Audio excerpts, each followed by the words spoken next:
All right. Let's get into it. Hello, everybody. Welcome back to episode 9 of the That's an Awful Take podcast. I'm your host, Price Manser, the hostess with the mostest, here to make the most out of your day. I hope everyone has had a good week so far and a good Thursday. We got a premier matchup tonight at 7:30. We'll get into that a little bit. And, another matchup tomorrow for the college football playoff. And, of course, we'll have a little transfer portal update. And I'm happy to announce that we have round one of my NFL mock draft, or my first rendition of my NFL mock draft.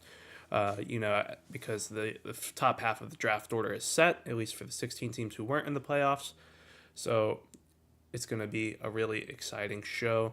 Hope everybody is just as excited as I am.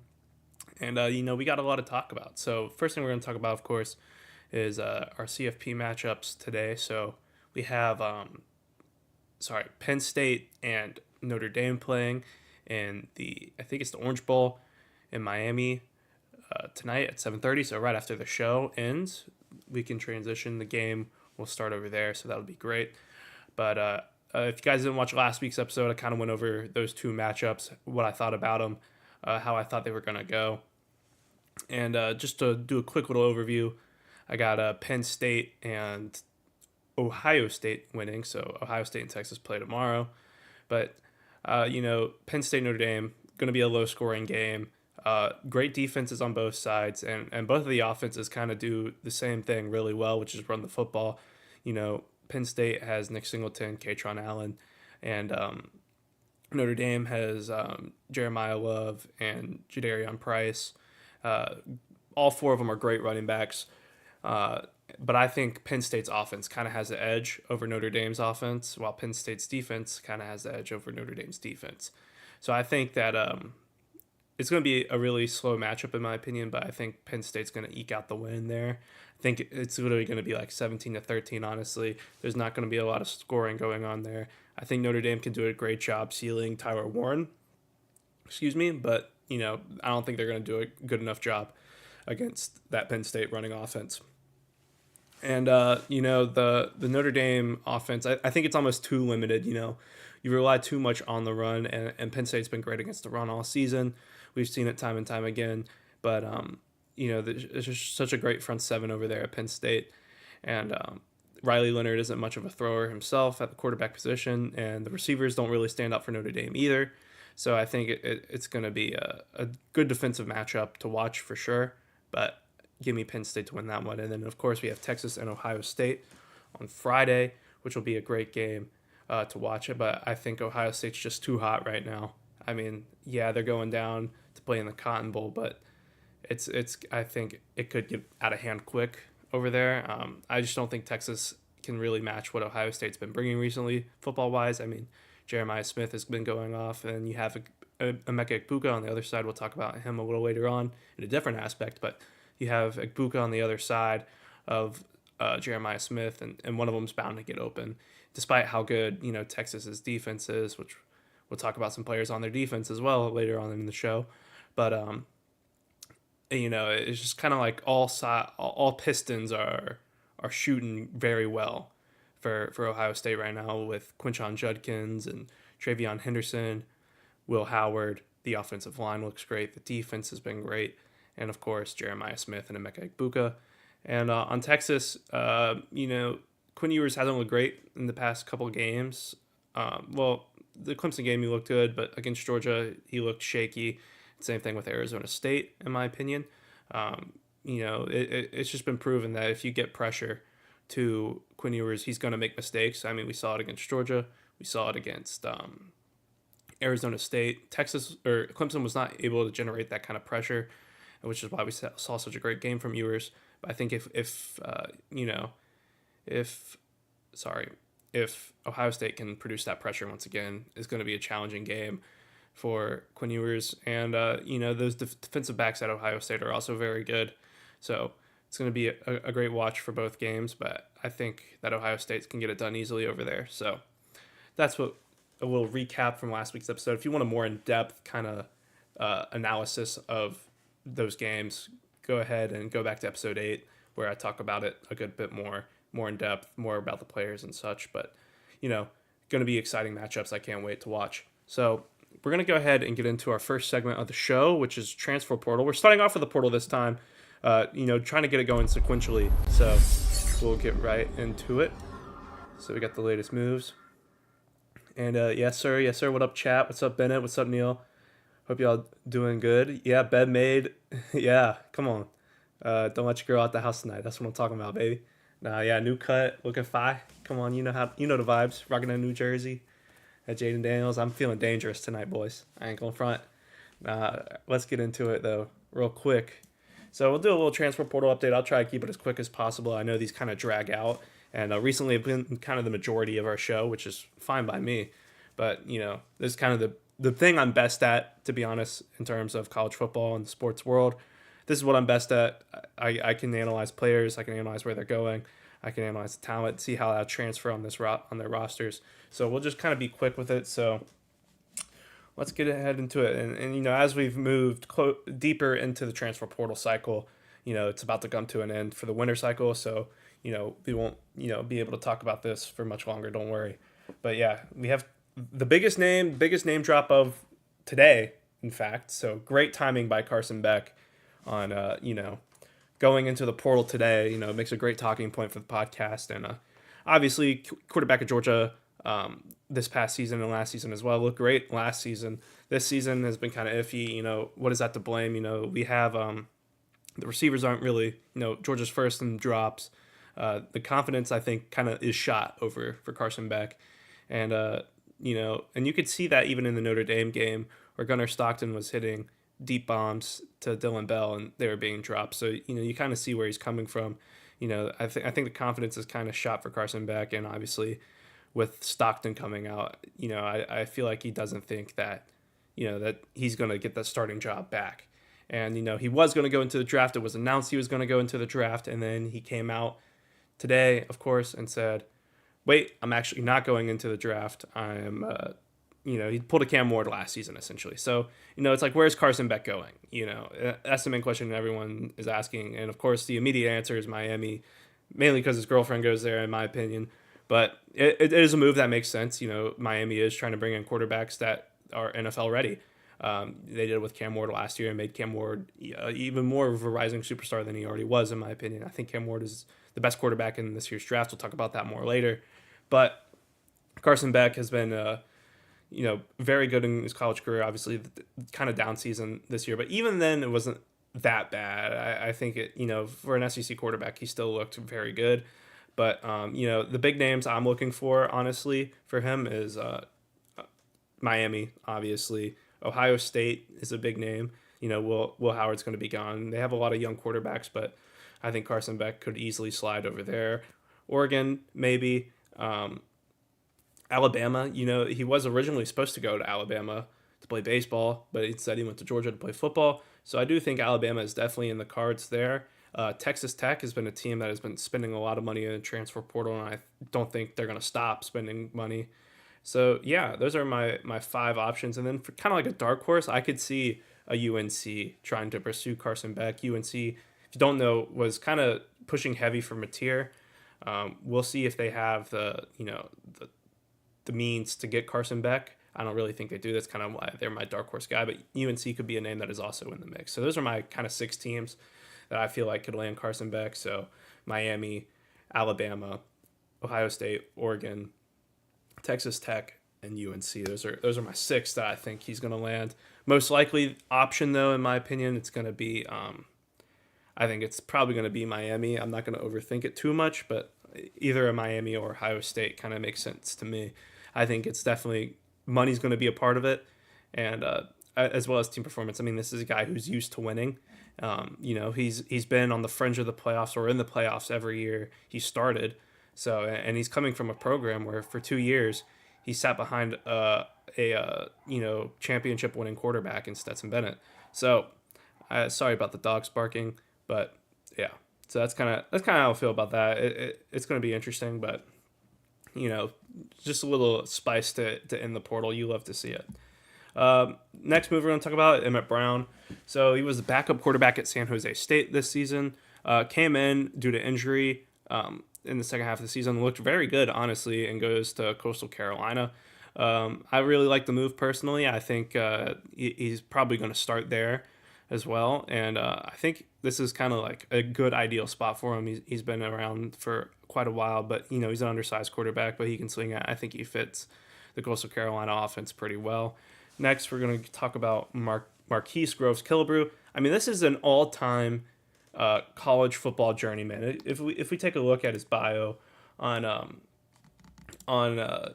24/7 here, obviously. So if we would more here, whatever. So you look at it. He has all these offers. Commits to Georgia, but then he decommits from Georgia, then goes to Texas A&M. A part of that, I think he was part of that loaded recruiting class from Texas A&M.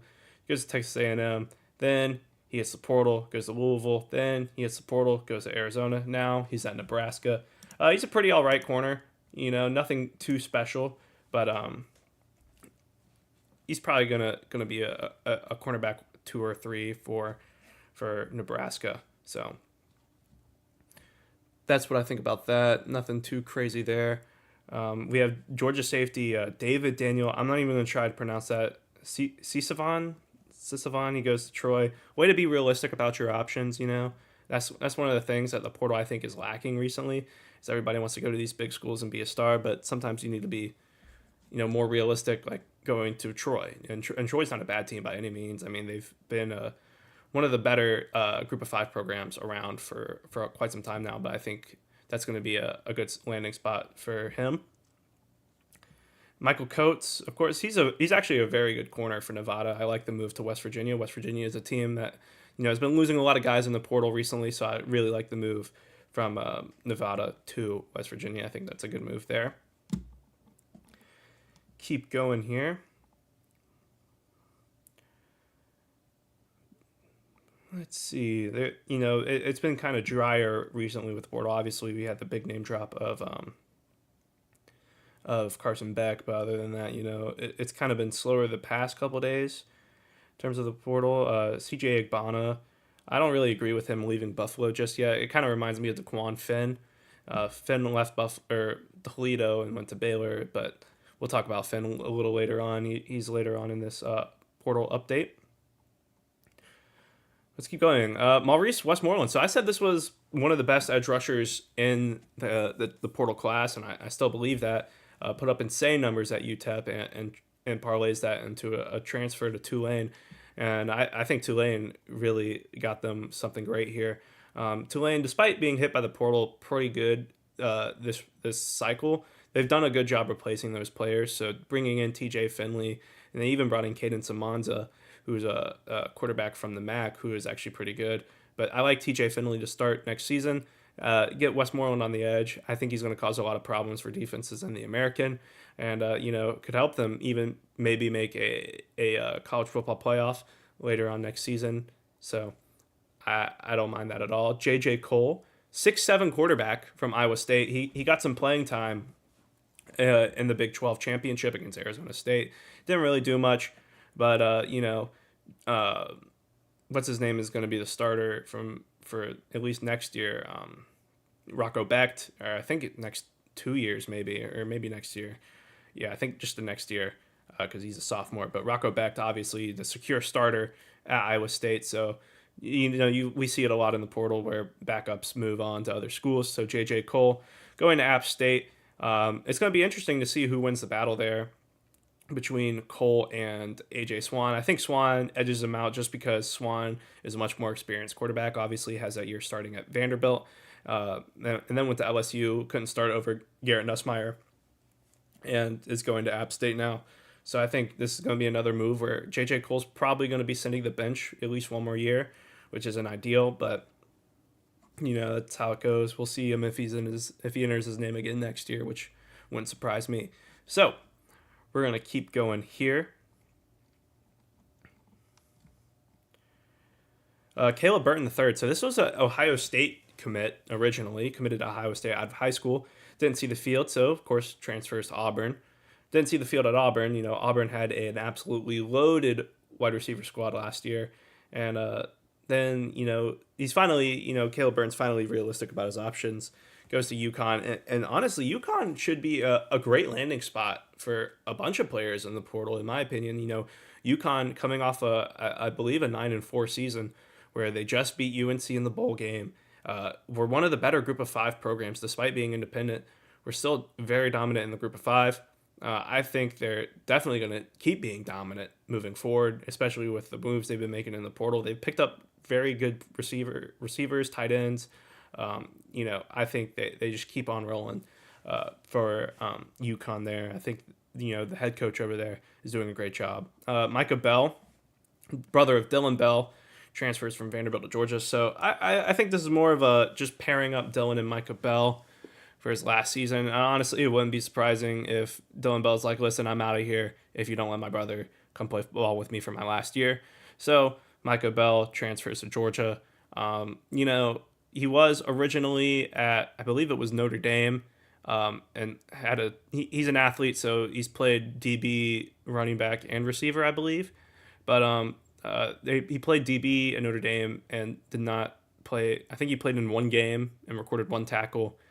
Did not play at all at Vanderbilt and is now at Georgia. I honestly don't see him seeing the field at all, to be honest. So it's kind of a meaningless transfer. It's not going to do anything. Elijah Pritchett, huge O lineman, 6'6", 327 pounds, to Nebraska from Alabama.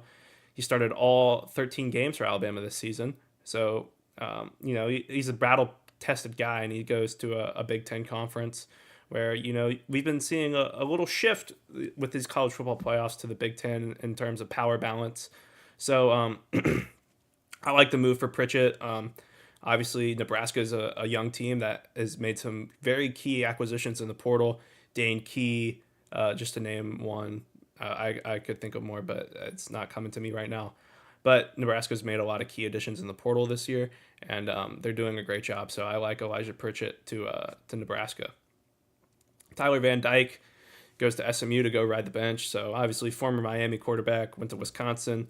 And I think he broke his leg this year or tore his ACL, something like that. He had some sort of knee injury this season and did not play. Then takes that, goes to SMU. And I don't think SMU is going to be switching up from Kevin Jennings. So, once again, a move I don't really understand. Teams need backups. Maybe a veteran locker room presence. So, it's just one of those things. We're going to see a lot of South Dakota State football players transfer to Washington State. If you guys don't know, South Dakota State's head coach was just hired by Washington State. So I think it's a great move by Washington State. It's going to be very interesting, if a lot of these FCS players, these South Dakota State players play at the FBS level, see how they compete, in the Mountain West. And, it could be a little bit of pressure from the NCAA to try and get these big sky country schools to move up to the FBS, like the Montana States. Montana is North Dakota State, South Dakota States, all those schools. I don't foresee a lot of them doing that. Obviously, North Dakota State has elected not to move up for a very long time, and it turned that into 10 FCS championships in 14 years. So, just won their last one against Montana State. Shout out Montana State, but it's interesting to see. It's going to be interesting to see what pressure that creates on the FCS, the top schools over there, and the Big Sky as a whole. So keep on rolling here. MJ Morris, backup quarterback for Maryland, played behind Billy Edwards Jr., transfers to Coastal as well. I don't see him getting the job over Emmett Brown. Emmett Brown, I think, caters to the offense way more than MJ Morris would at Coastal Carolina in terms of like scheme fit. So I think he's going to be the backup at Coastal. We'll see what happens, in the season, off season, all that. I'll make sure to keep, I'm very curious to see what happens this spring. One of the bigger names, in my opinion, over the past week, two of them actually coming up back to back. Actually, three of them. But Mark Ganowski, the quarterback for San Diego State, goes to Iowa. So originally, we talked about it last week with Zevi Eckhouse, the backup quarterback of Washington State. He entered the portal and then withdrew his name. Gronowski was kind of a buzzword going around saying that's why he entered the portal. Washington State's going to bring in Gronowski because the head coach for Washington or for San Diego State's going to Washington State. That did happen, but then Gronowski did not end up going to Washington State. I think they're gonna, Washington State ended up riding with Zevi Eckhouse. He took his name out the portal, and now we have Mark Gronowski going to Iowa. So in my opinion, obviously Hank Brown transferred there. We talked about that earlier, a couple episodes ago. But Mark Gronowski, I think will start over Hank Brown immediately. Really, Mark Gronowski is a more experienced quarterback, and he's a good experienced quarterback. I mean, he's been in playoffs before. He's kind of got that pedigree about him where you're like, okay, this guy knows what he's doing. He knows how to win football games, and overall, he's actually a really good quarterback. I could see him, I think he only has 1 year of eligibility remaining anyways, so I could see him, leading an Iowa offense that might look poor, honestly. And, that's usually how it goes. Next name for this list, we got Razul Faison. So Razul Faison is a standout running back for Utah State this year. Actually looked really well. Looked really good, sorry. 1,000-yard rusher. Multiple touchdowns. Looked great. If you watch the tape on Utah State, I mean, he was just everywhere, running around, doing this thing, scoring touchdowns. It was great. He's a really great running back. But takes that and goes to South Carolina. So I feel like he's definitely going to start for South Carolina. I think Raheem Sanders is out of eligibility going to the draft. So I do see, Razul Faison starting for South Carolina, and along with Lenore Sellers, that's going to be a great backfield duo. I really like that tandem over there. So great move by South Carolina, great move by Faison as well. Mekhi Hughes, standout running back for Tulane this season. Really good running back. I've watched him the past 2 years. He's looked really good. I think he was 1,000-yard rusher this season. He goes to Oregon. Oregon, I think, needs running backs. That's probably their weakest point on offense, in my opinion.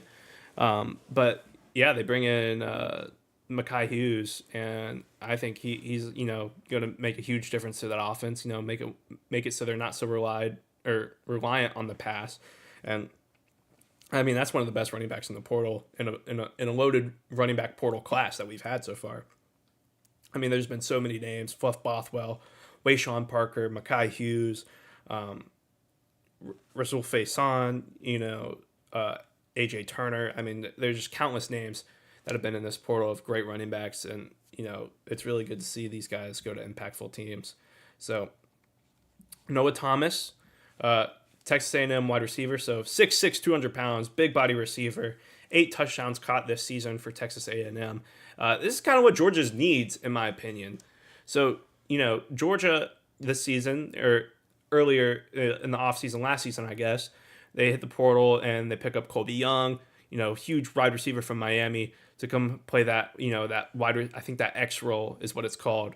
So we have Dylan Bell, you got Dominic Lovett, and you got Colby Young, who can go up and get the deep ball, be a big body in the end zone. And then, of course, the controversies over Colby Young happened, and he was, obviously not with the team. And so I really think that hindered the Georgia offense, especially in the red zone. I mean, you saw it. Colby Young was kind of that end zone guy. A lot of the times they would target him, within 10 yards of the end zone, within 20 yards of the end zone even. He was the go-to guy, just a big body who can go up and get it. This is what Noah Thomas is now. So Noah Thomas is going to replace that Colby Young role that we were missing last year. And, we'll talk about who else they added. You already know who it is, Zachariah Branch. So I think Georgia is making a very deadly receiving squad. I mean, you take, they're trying to get rid of the drops as well. They're bringing in transfers who don't drop the ball. Noah Thomas only had 1 drop this season. Zachariah Branch had 4. So it's like you're bringing in great guys to replace, as well as, they are great receivers at Georgia, but, the drops have been an issue between Lovett, Bell, and Arian Smith mainly. But, next season we're looking at a wide receiver squad at Georgia between Dylan Bell, Noah Thomas, and Zachariah Branch that I think, that could be deadly. That is, in my opinion, top 3 in the SEC. But we're going to keep it rolling. Let's see who else we're going to talk about. Tacario Davis. So another Arizona corner goes to Washington. I really like him. He's a good prospect. You know, Takario, we'll take a look at his profile here. Um, you know, obviously been straight from Arizona. He's been with Arizona for 2 years now, and now he is taking his talents to Washington, and he was really that star cornerback for Arizona this season.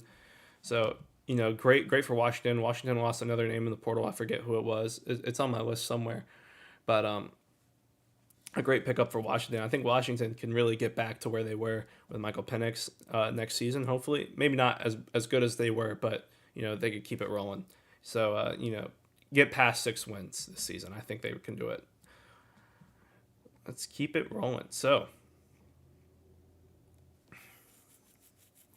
as you can see, a lot of South Dakota State players going to Washington. Jake Pope, the former Alabama and Georgia safety, camp kid, goes to UNLV. That's straight Mullen right there. He might play, probably will, hopefully, but we'll see. Ty Lockwood, tight end at Alabama, following another coach, Bill O'Brien. So Bill O'Brien getting his guys. He brings in Lonergan, the former quarterback from Brookwood. Went to Alabama. Now he's going to Boston College. Same with Ty Lockwood. So good pickups for Boston College. I mean, you're getting a head coach's guys, so there's no complaints there. Amari Jefferson, former 5-star from Alabama, goes to Tennessee. They knocked down his ratings because he transferred to Tennessee for some reason, but I think Amari Jefferson's a great wide receiver. This is a great pickup for Tennessee, in my opinion. I think he will ball out with Nico, hopefully.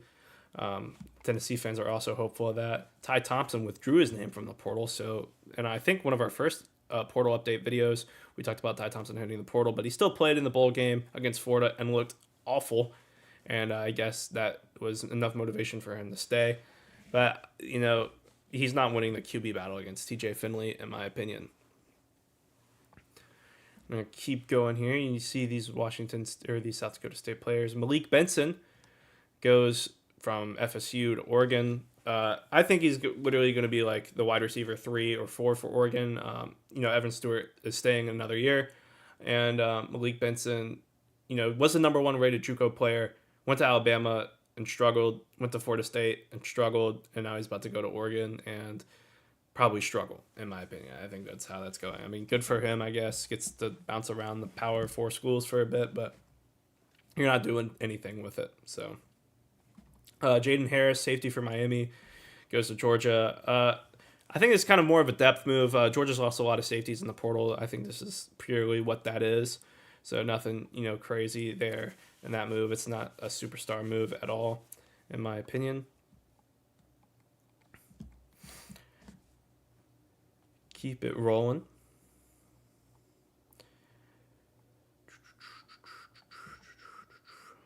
Let's see, what is the next name we're looking for? Damon Wilson, of course. So, Damon Wilson. This is such a sad one if you're a Georgia fan like me. Damon Wilson was primed to be, I think, play that Jalen Walker role next season, but obviously entered his name into the portal. Unfortunately, probably couldn't come to an agreement with NIL or something. I think he was reported to be heading to Ohio State. It's not made official by 24/7 yet, but that's probably what it's going to be. So, it's just one of those things, I guess. But he's a very good linebacker / edge. He plays that hybrid role, but he's very good. If Ohio State gets him, that's a great pickup by then. Sam Heward, whatever, former Washington quarterback, went to Cal Poly, looked pretty good at Cal Poly, then went to Utah and didn't even play when Cam Rising was struggling, and the whole offense was struggling. The quarterback situation was awful at Utah. Didn't play at Utah. Is now going to USC. I don't even think he starts over Jordan Maiva, if it even is Maiva over there at USC. I think he's just one of those journeyman kind of guys. Not really a move that makes much sense to me. Let's see. Travion Cooley is the next name we're going to be talking about. I keep scrolling here until I find him. Once again, the portal has been kind of lackluster the past couple of days, other than a few big names. But Travion Cooley right here. So he's a running back from Kansas State, or he went to Kansas State originally, then went to transferred to Georgia Tech, and then is now in the portal again. Georgia Tech, they got Haynes, so I could see him going to a really good Group of Five school. Maybe he goes to like a Tulane to replace Mekhi Hughes. That would make a lot of sense to me. So that's what I'm thinking. A Tulane-esque kind of school, one of the better Group of Five schools. Maybe even Texas State. Texas State would be another good school to go to in that region. Tulsa, all those really good Group of Five schools I think are great options. Even maybe like a Purdue if he wants to stay in the Power Four. So next name, Malachi Nelson, former five-star USC commit, number one quarterback in the nation. Didn't get a nod at USC. Then goes to Boise State, sits behind Maddox Madsen. And it's not because, people are like, oh, Maddox Madsen is bad. Like, why would they not start Malachi Nelson? I just think that's a total lie. Maddox Madsen is a great quarterback. He really made a difference for that Boise State team. And Malachi Nelson just couldn't compete with that. And he goes to UTEP. And Scott Waldron, the head coach for UTEP, does a great job. He needs a gunslinger quarterback, and he gets one. So it's going to be interesting to see. Maybe Malachi Nelson revitalizes his career at UTEP. I could see him entering the portal once again after next year. If he does play good, or if he plays bad, he'll probably stay. But, it's going to be interesting to see. I'll be watching it for sure. Next up, we're going to talk about Squirrel White. So, let's see if we can find him here. So, Squirrel White, there's Samanza we talked about earlier. Adrian Maddox, UAB safety, goes to Georgia. Not really a big move there. Marvin Jones goes to Oklahoma. Squirrel White. So, Squirrel White leaves Tennessee, obviously. He goes to FSU. I like the move. FSU has been doing a great job picking up guys in the portal. You get Deuce Robinson, you get Squirrel White. The only issue is you have Tommy Castellanos at quarterback. Like, I love Tommy, 912 represent. Shout out Tommy C. But he just can't throw the ball. And he was a Gus Malzahn commit originally. Originally went to UCF under Gus Malzahn, but I don't think he's going to be able to get the ball to these guys, which is kind of the problem Boston College had last season under Bill O'Brien. So, maybe Gus will figure out how to make it work. For the Florida State fans, I know who you are. I hope it works out for you as well. But I'm nervous. I don't think it's really going to make a difference with anything. Anthony Evans, of course, hits the portal. Pretty much just a return man for Georgia. Didn't really see a lot of playing time on the offense. So I think it's a move that makes sense to me. Gavin Wimsatt, the former Kentucky quarterback who was... Where else was he? Hold on. Rutgers, yeah. So not a great quarterback at the Power 5 level, or Power 4 level, sorry. Saw some time at Kentucky, but struggled and goes to Jacksonville State. I mean, that's a great move for him. Go take a step down in competition. And Jacksonville State has a really good team. They like to run around a lot, so, run with the quarterback and such. And I think Gavin Wimsatt's good at that. Of course, we got the Branch twins. Sorry about the sirens in the background there. But we got the Branch brothers here. Both going to Georgia. Georgia needs a safety. Georgia needs a receiver. It's great. Match made in heaven. So we love that for the Dogs. That's a great pickup. Probably one of the best pickups in this class, in this portal window. So that's very good for Georgia, and it's been good because Georgia has not made a lot of moves to start the portal. It was kind of like everyone was leaving and no one was coming in, but it's nice to see people are finally starting to come in. So we like to see that. Let's keep it rolling. As you can see, a lot of these South Dakota State guys going to Washington State. Rashada hits the portal. If you would have asked me last year if Rashada was hitting the portal, I would have told you yes. I think it was a great learning experience for him at Georgia, but he was never going to start, in my opinion. And I even thought that last year. It did not surprise me that he re-entered the portal at all. So I could see him going to a lower level group, Power 4 school. There's a lot of options out there, but maybe a Cal, something like that. Arizona, if Fafita or Fafita's still there, but you know, you never know. UCLA maybe. Those are the moves that kind of seem to fit for me. Uh, Here we go. Jaron Kiawe Sagapulutile. Boss at Hawaiian here. But flipped on signing day from Cal to Oregon. Then enters a transfer portal a couple days ago and goes to Cal. So, in my opinion, what this was he flipped to Oregon, and I think this is a guy who kind of like expects to start on day one. And in my opinion, he goes to practice with Oregon.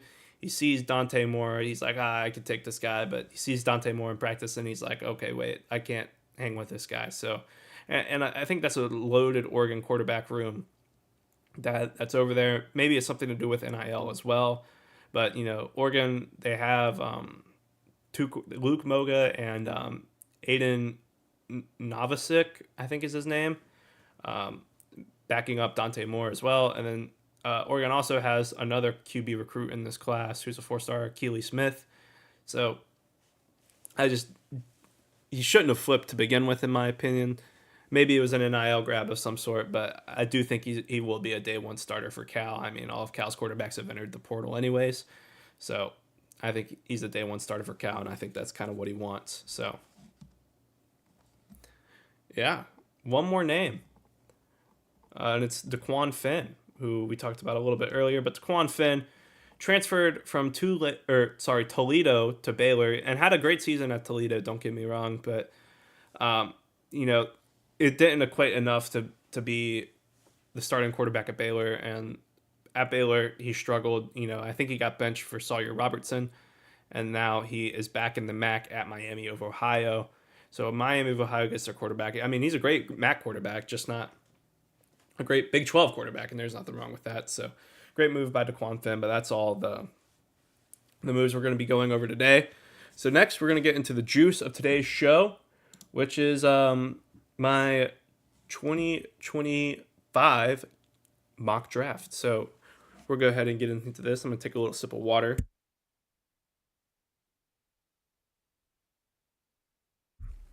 Already had it made, of course, but I want to, kind of surprise you guys with the picks. Keep you guys on your toes a little bit so you can see where I have guys going. So, obviously, Tennessee Titans have the first overall pick in the draft. In my opinion, they are rolling with, Cam Ward. I think it's the most logical fit here. Tennessee needs a QB very bad. The overall roster on Tennessee really isn't that bad. I mean, you have Tony Pollard, you have Calvin Ridley, you have Jeffrey Simmons on defense. I don't think the roster is that bad at Tennessee at all. And Cam Ward has shown flashes throughout his college career at Washington State, Incarnate Word, Miami. He knows when to move around the pocket. He has a great deep ball and great accuracy on that deep ball. And he can move around in the pocket. He's a very agile quarterback. But, with that, he moves around too much sometimes. And, he sometimes gets hooked on the deep shot, and has costly turnovers. But last season really cut down on him. So I think it's Cam Ward to Tennessee. Next, we have the Browns taking Travis Hunter. Really no surprise there at all. It's Travis Hunter. Cleveland needs wide receivers or corner, so it's going to be interesting to see where they put him because I don't think he's going to play both sides of the ball, but it logically makes sense here. And of course, we got Shadur going to New York. It's been talked about for so long now. It's been teased for so long now. I think it's pretty much a lock. Lesser of the two QBs. In my opinion, this draft class is kind of like the 2016 draft class in which there's two big name quarterbacks. And the running back class is stacked. I do think the running back class this year is very good and talented top to bottom. So, I just, these are the two heavy hitting quarterbacks, and yeah, they're not elite. They're most of them, Cam Ward and Shadur Sanders are being graded as second round guys, second to early third round quarterbacks. So there's no elite quarterbacks in this class, kind of like 2022 in a way. 2022 was much worse than this, don't get me wrong. But there's just not a lot of good quarterback play, and, they're still going to be picked very highly. So, Shedeur Sanders, New York. It's going to be interesting to see him play in a more balanced system with less weapons, in my opinion. But I do like Shedeur Sanders and Malik Neighbors. I think that's a great team up over there. So I think that makes the most sense. Next, New England. I think they get a weapon for Drake May. I think they get Tutorial McMillan. He's by far the best the best wide receiver in this draft class. New England needs receivers bad. There's no alpha guy in the room, in my opinion. Like, you have Keyshawn Boutte, you got Demario Douglas, Jalen Polk. There's no alpha guy, and I think Tet McMillan is going to be that alpha guy. So, let Drake May have someone who can go deep and he can air it out. I mean, that's what we saw him do at UNC a lot. He was great at airing the ball out, throwing it deep. So let's give him that option. Give him what he's best at, in my opinion. Excuse me. So that's what I think they go here. Next, we got the Jaguars. So Jaguars got a lot of need, mainly on the D-line, but I think they bring in Kelvin Banks, the tackle from Texas. He's a very good tackle, probably the best in the class. It's between him and Will Campbell, obviously, but Kelvin Banks, I think, let him start a tackle. Help build up that O-line in Jacksonville. They obviously have Scherf.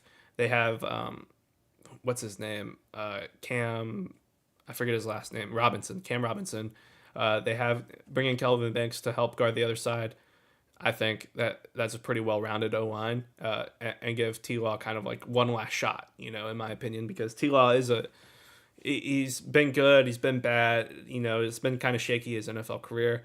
I think last season the reason why they weren't as successful was the blocking was just not that great. So give him another blocker, let him see what he can do one last time. That's what I think. So next up, we got I have Will Johnson going to the Raiders.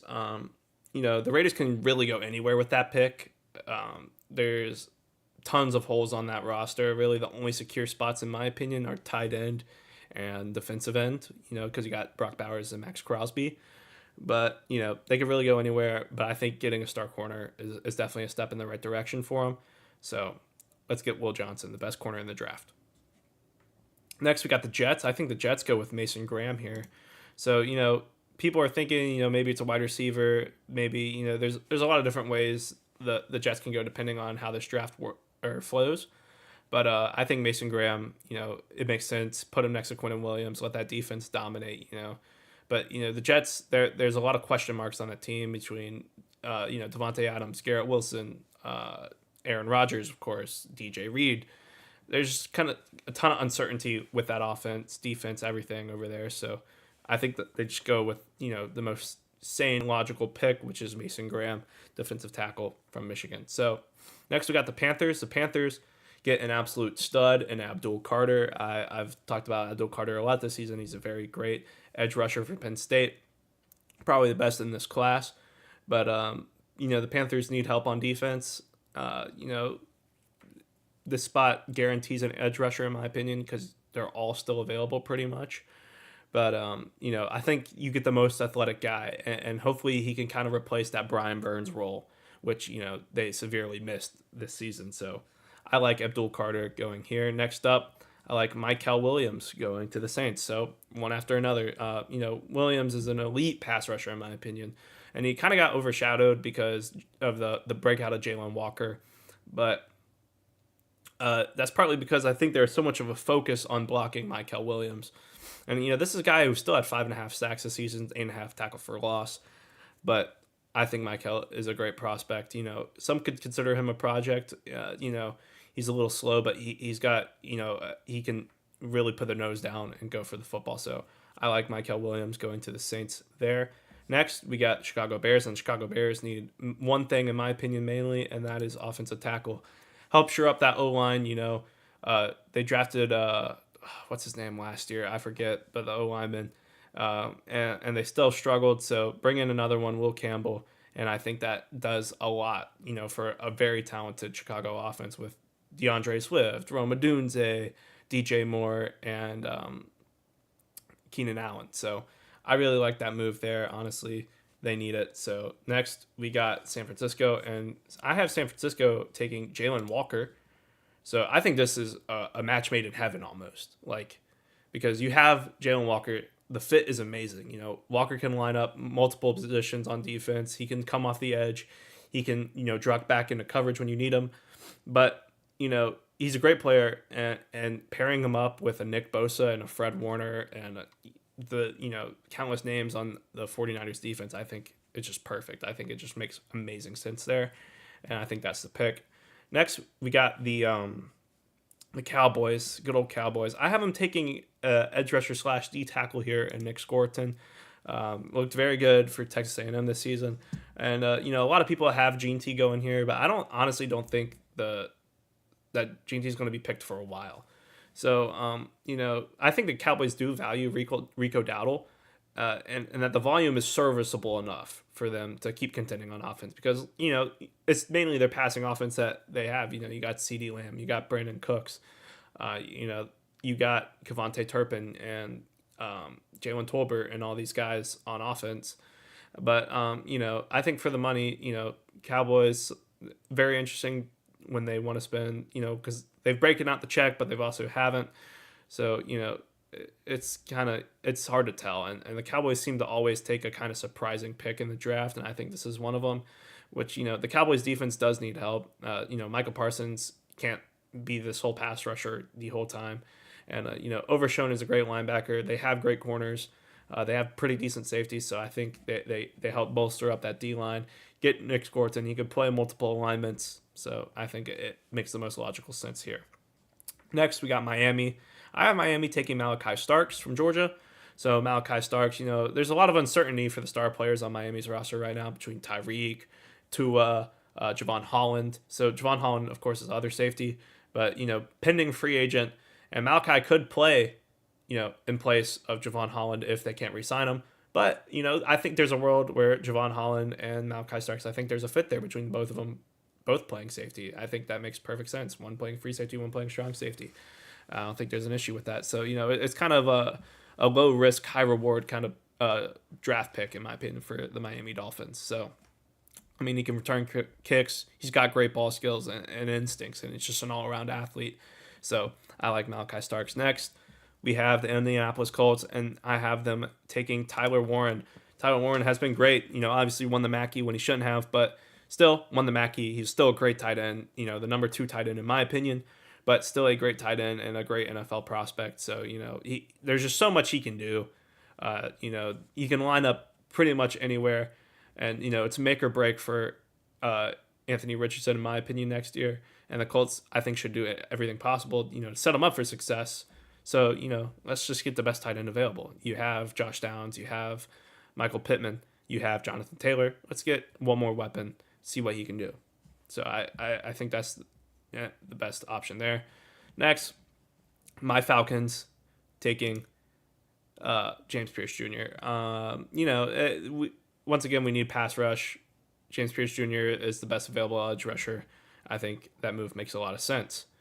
Next, we got Arizona. Arizona, I have taking Tyler Booker. So Tyler Booker, guard from Alabama. Once again, kind of like a best available pick kind of thing.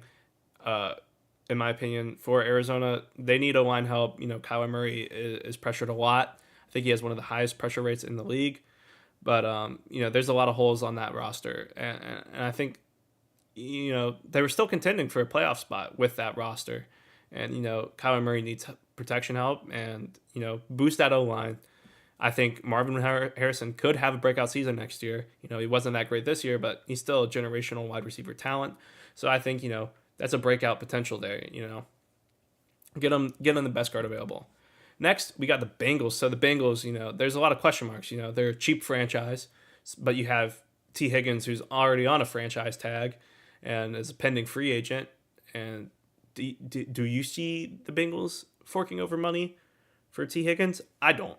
They have a Triple Crown winner who also needs a new deal in Jamar Chase. So I think they give the money to Jamar Chase. They cheap out and they go with Luther Burden here to replace T. Higgins. I think it makes sense. They are very similar receivers in my opinion. So, excuse me. But that's what I think. Next up, we got the Seattle Seahawks. Seattle Seahawks, once again, kind of have a lot of holes, but I think they go with Cameron Williams. Honestly, I think this is kind of Geno Smith's last year, so I think they could get a quarterback next season. So, yeah, Cameron Williams, the other side of that great Texas O line. Seahawks need pass protection. Geno Smith was sacked 50 times this season, so I like Charles Cross at left, uh, Cameron Williams at right. I think it makes perfect sense. So that's what I think there. Texans. I have the Texans taking. Where is he at? Derek Harmon from Oregon, defensive tackle. So he just eats up blocks. He's one of those great nose tackles. But O line was a big problem for the Texans this season, but I do believe that that's a position they can kind of take picks later for. But I think Harmon can help bolster a front four. That they have Will Anderson Jr. and they have Daniil Hunter. I think you stick Derek Harmon in the middle, and that's a great defensive line. So that's what I like. Next, we got Tampa Bay. I have them taking Siobhan Ravel, the corner from Eastern Carolina. Didn't play this season because he tore his ACL, didn't see the field at all, but 2023 looked great. Was projected a first rounder in 2023, but, tore his ACL, declared this year, and I think he's going to be a great corner. So, it's kind of a risky pick in a way, but, he was mocked in the first round, but second corner off the board, I don't mind it at all. Next, we have the Denver Broncos, and I have the Broncos taking Colston Loveland, tight end from Michigan. So Colston Loveland, great tight end, lost some production because the quarterback inconsistencies at Michigan this year. But, Loveland is a great, all-around tight end. He can block, he can run great routes, and it can be a QB's best friend in a way. I think that's something Bo Nix needs, especially since he's the dump-off king.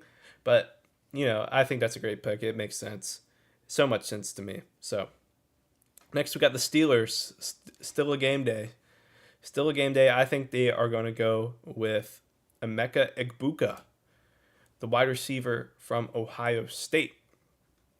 I think logically the move makes a lot of sense. Obviously they have a receiving core with George Pickens and no one else, and they need someone else to go alongside George Pickens, and I think Emeka Egbuka would complement George Pickens great.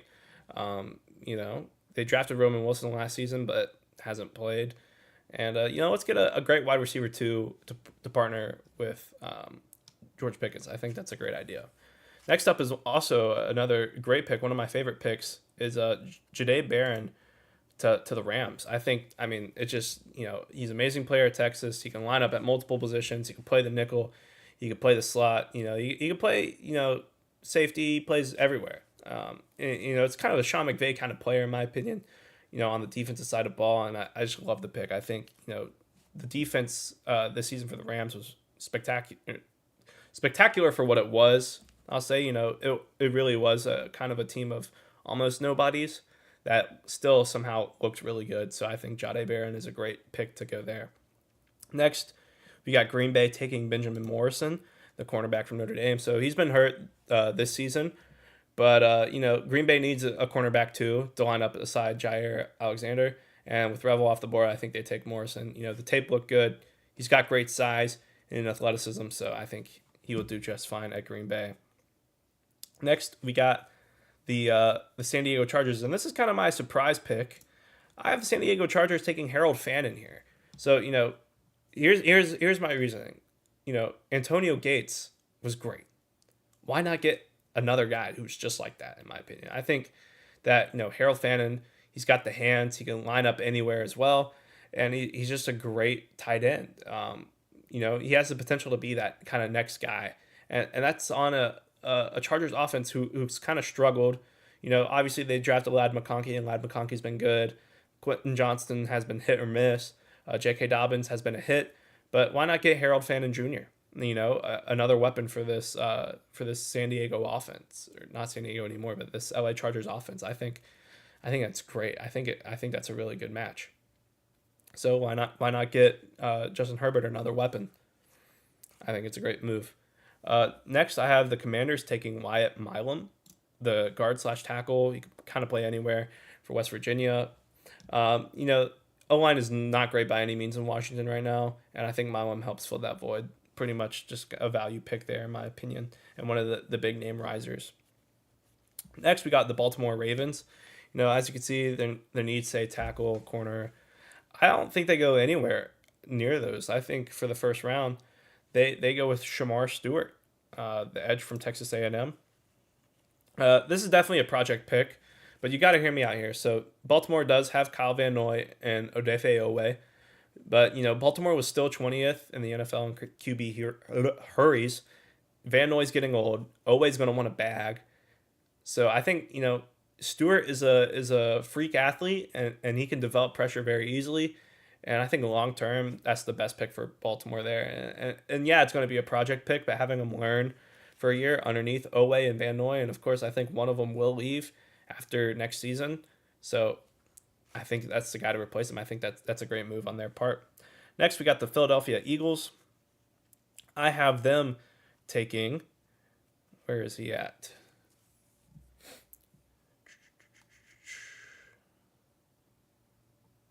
Here he is. Ariante Ursary, the tackle from Minnesota. He's great. He had great reps against Penn State's Abdul Carter, and he should go in the first round, in my opinion. And I think the Eagles is a perfect landing spot for him. They have, you saw it last year with Cam Jurgens coming in for Jason Kelsey. I think this is kind of a similar situation here. So the Eagles, they don't have a lot of holes at all. So, Kelsey retired. They have Lane Johnson, who's getting up there in age. So I could see him hanging the cleats in the next season or two. So let's get a guy who can develop under Lane while it happens, and eventually can take on that starting role that Lane Johnson will retire from. I think that's the most logical pick for the Philadelphia Eagles. Next, we have the Buffalo Bills. Now, you're like, Price, why are you scrolling to 180? Because we're taking Mike Green, standout edge rusher from Marshall this season. 17 sacks. Need I say more? Nah, people are going to say, who? But, this guy's a baller. One of my favorite edge rushers in this draft class. 17 sacks, great pass rusher, insane repertoire, and is extremely explosive. I think he's going to rise as the draft process goes on. Senior Bowl happens, combines, pro days, all that happens. I think that Mike Green will be standout. I think he's definitely going to rise into the first round. I don't think that's crazy at all. Next, we got Ashton Jeanty finally going off the board to the Minnesota Vikings. So, Jeanty, Aaron Jones is on a 1-year deal, if you guys didn't know. The best running backs in the class is still available. Why not take him here? Akers isn't good enough to be the starter, and I think he could fit on this great offense with already great weapons. You already have Jordan Addison, Justin Jefferson, TJ Hawkinson, and Sam Darnold. Why not add Ashton Jeanty, who's going to fill that void Aaron Jones left perfectly? I think that's a great pick there, especially if the Vikings want to sign Sam Darnold to a long-term deal. I think that's a great match there. Next, we got the Lions. Lions, once again, don't have a lot of holes at all on this defense or this offense, but I think they go defense here. I think they go Walter Nolan, the defensive tackle from Ole Miss / edge rusher. The Lions, they don't have a lot of issues on either side of the ball, and injuries slowed their defense down. But, we got, they have Zadarius Smith and DJ Reader, but they're on expiring deals, and I think the defensive line room is kind of going to be the room that gets revamped next season. Walter Nolan, he was the most double-teamed defensive lineman in college football this season. So, that kind of explains why his production was kind of mid. But, if he can just eat up blocks, that's perfect because you have Aiden Hutchinson on the edge and you have, I forget the other guy's name on the other edge, but I think Walter Nolan makes the most sense here. Next up, we got the Kansas City Chiefs. I have the Chiefs going with Josh Simmons, the offensive tackle from Ohio State. The Chiefs' line is great, but Jawan Taylor is the most penalized offensive lineman in all of football for the past 2 years. Excuse me. In my opinion, you got to move away from that. You got to, move away and replace him with a guy who could get more value. And I think that's Josh Simmons. I think that's makes the most sense. That has the best fit. So that's kind of our round one mock here. That's all we're going to do right now. So obviously, this is it. You guys can scroll through it if you want to take a look. Couple big names. I really like it. We'll see who rises in the combine, who rises in the Senior Bowl. I'll update this as time goes on. Once again, it's only January. The draft isn't until April, so there's obviously a lot of room for stuff to change here. But I really like this as it is right now. So that's kind of how I see it going. And let's move on to the next segment here. So.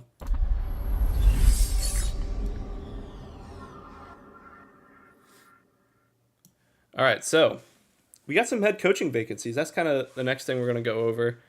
So we got 5 teams so far, I think, or 6 teams that have fired their head coach. So we got, the Las Vegas Raiders, Jacksonville Jaguars, New England Patriots, Chicago Bears, New Orleans Saints, and the New York Jets. All fired their head coaches, and a lot of those teams are bad, obviously. Some of them are disappointing. But, I'm just going to throw out a couple names that have been tossed around for these jobs. So I think the names that are most likely going to be hired. So, Mike Vrabel, I think, is going to be a hot name. Brian Flores, Joe Brady, the offensive coordinator for the Bills. Ben Johnson, offensive coordinator for the Lions. As a matter of fact, I guess I will say Vrabel is, I think, an offensive analyst for Tennessee, which, Vrabel, if you know New England, he's been around for a long time. Brian Flores, obviously head coach of Miami a couple years back, then became a defensive coordinator, bounced around. I think he's at the Commanders at one point and is in Minnesota right now. Aaron Glenn, who's the defensive coordinator for the Detroit Lions, and Cliff Kingsbury, the offensive coordinator for the Arizona Cardinals. Not the Arizona Cardinals, that was a long time ago, sorry. Offensive coordinator for the Washington Commanders, team I'm repping right now. Shout out Jaden Daniels. And the last name, my kind of wild card name, is Steve Sarkisian, who has been requested for a couple head coaching positions. People have requested interviews with him. So going to be pretty interesting there. So where do I think, who goes where?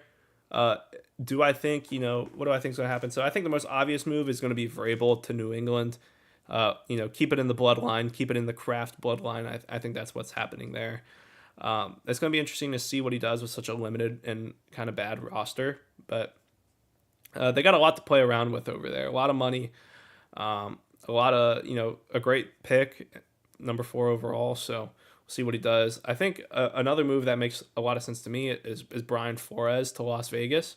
If he can hire a very good offensive coordinator to help coach that offense, I think they'll do great. Flores went to Minnesota, and Minnesota, no offense to Minnesota's defense, but, there's not a lot of big names. It's like a lot of wash players. It's Shaquille Griffin. It's Stephon Gilmore, Harrison Smith, and they're still playing great. And I think part of that is because of the Flores system. Flores has turned Minnesota's defense completely around, like 180 in my opinion. And those are kind of the moves that makes the most sense to me. Next is going to be like the Bears, Chicago Bears. I think they could hire, I think Ben Johnson makes a lot of sense.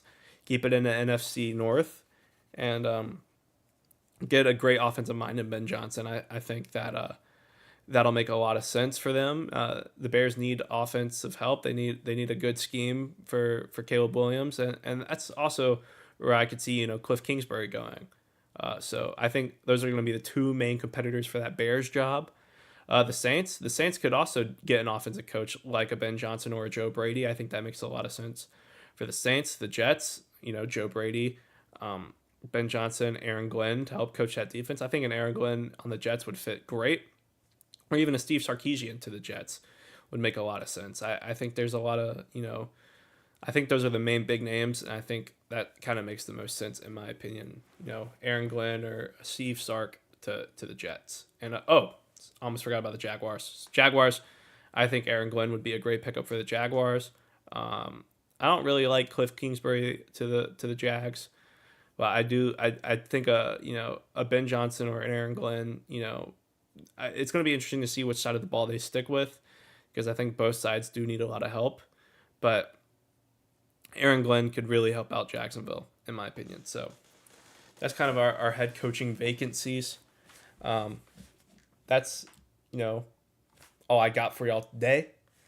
It's 7:05. Game time is about to happen. If you guys have any questions, leave them in the chat. Obviously, I'll leave a couple minutes at the end of every show for people to pop into chat, ask some questions. I'll pull up the mock draft again if you guys want to see. If you guys have any questions about that, we can put that up. See if you guys have any questions regarding that. Let's see, I'll even zoom in for you. How about that?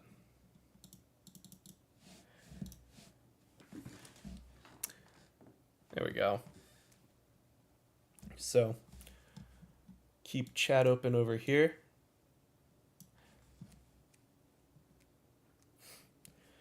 See if anyone has any questions. Beck trading that Lambo for a Kia. Yeah, for sure.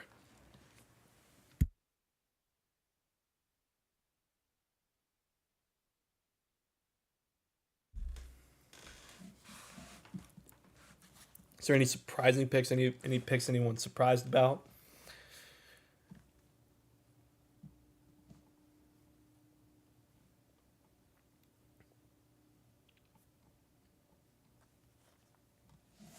Leave it open for another minute here. Let some people ask some questions.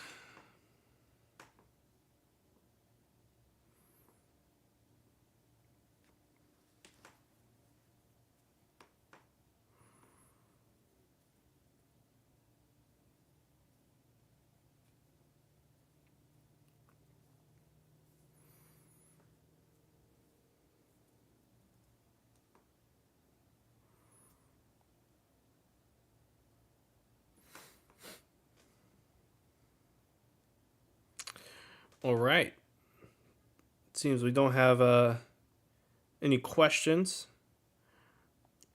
So, Cam over Shadur? Heck yeah. I'm not a Shadur believer. Not by a lot. Obviously this quarterback class is kind of mid. I'll come out, as the weeks progress, I'll get like top 10 of every position that I like. But to me, Cam Ward's number one, Shadur is going to be number two, and both of them are pretty good quarterbacks. And unfortunately, it's going to be a case like with 2022, where the quarterbacks aren't good, but they're still going to be taken really high. But I think the guy with the most pro potential, the guy who has the most potential to be a star out of all of those quarterbacks, is Cam Ward, because he just looks like that good, in my opinion. The flashes are there. I've been watching him for a very long time, so like it's the move that makes the most sense in my opinion. And Shadur is a good quarterback. Don't get me wrong, but Shadur also, like, there's just there's a lot of questions, and it's a lot of baggage in my opinion. And some might want it positive, some might think it's negative, but there's some things he struggles with in my opinion, especially with movement in the pocket. That's one thing Cam Ward does better than Shadur in my opinion. Is Shadur, you know, especially in that bowl game, looked very rough in the pocket, like trying to escape defenders. It just wasn't working out very well. He doesn't know when to throw the ball away. And I think Cam Ward does that a little bit better than he does. So that's one of the main reasons why I like Cam Ward better.